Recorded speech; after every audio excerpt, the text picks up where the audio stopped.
বিকালের রোদটা আজ বড় শান্ত। আকাশটা যেন সোনার রঙে রাঙানো কানভাস।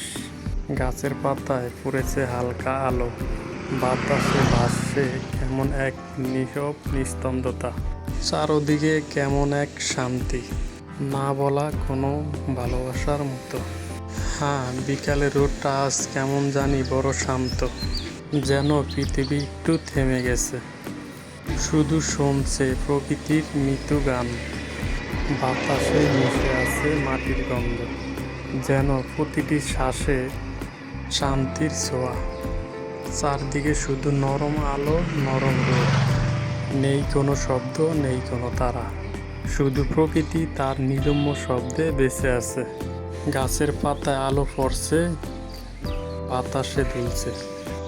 এই মুহূর্তটা যেন এক জীবন্ত কবিতা।